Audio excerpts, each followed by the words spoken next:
in both hieroglyph and Greek.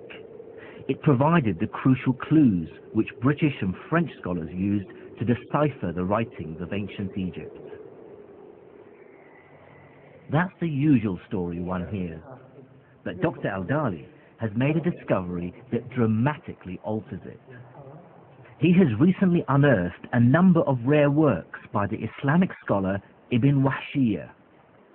What he did was figure out a correspondence between hieroglyphs like these and letters in the Arabic alphabet. If you look here, for example, at Ibn Wahshiyya's manuscript, you see he's giving us the Egyptian hieroglyphic signs that have phonetic value underneath. Yes, and they have the phonetic value in Arabic underneath. So look very carefully at this one. It says Sin underneath that seat. Yeah. Now look at this seat here. That is S. That seat in Egyptian hieroglyphic is used for the sign S. Sin, which is what you see here. Sin. That is the name of the god Osiris. Osiris. Oh, with an S. That's the Sin. This is the letter H. This one here. This is the Ha. The water wave is the letter N, or Noon in Arabic. T, and the letter S. These are all letters. These are all letters. But then he realized. But how did he decipher the hieroglyphs?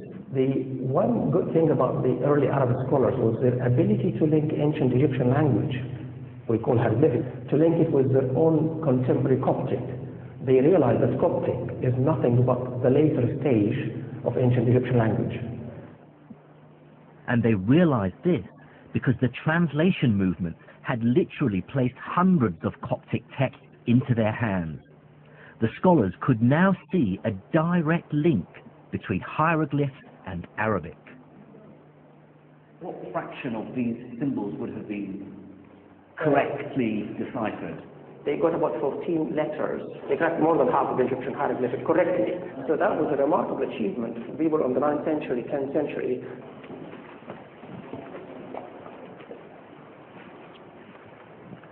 Well, that's probably the biggest revelation for me so far on my travels, that Egyptology didn't begin in the 19th century. Yet again, it seems that Islamic scholars actually cracked hieroglyphics, and they cracked it for strange reasons. They cracked it because they were interested in astrology and alchemy.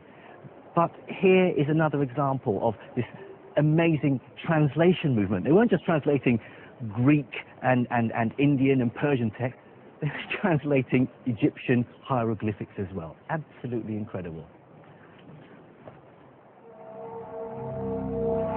Unfortunately for the Caliph al-Ma'mun, the hieroglyphs contained no alchemical secrets. But what this story reveals to me is the insatiable curiosity Islamic scholars had about the world. They were desperate to absorb knowledge from all cultures purely on merit, with no qualms about the places or religions from which it came. Most intellectual traditions, including, if I may say so, our own, tend to work very hard to keep everybody else out. Whereas here we have an example of an enterprise which is desperate, curious, to turn itself into a net importer of intellectual product. And that's a very important lesson for the history of the sciences. I was soon to see just how dramatically this fueled scientific innovation. But it's worth remembering that the translation movement wasn't just about science and medicine. As the capital Baghdad sat in the center of a vast, successful empire, it became home to an extraordinary flourishing of all kinds of culture.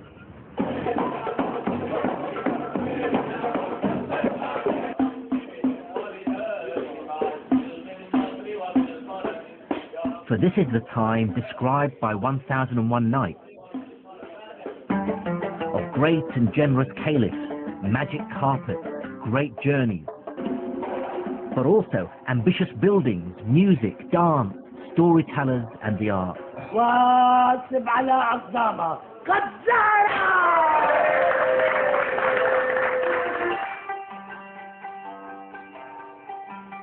Baghdad was such a cultured and vibrant city that one traveller of the time wrote, There is none more learned than their scholars, more cogent than their theologians, more poetic than their poets, or more reckless than their rakes.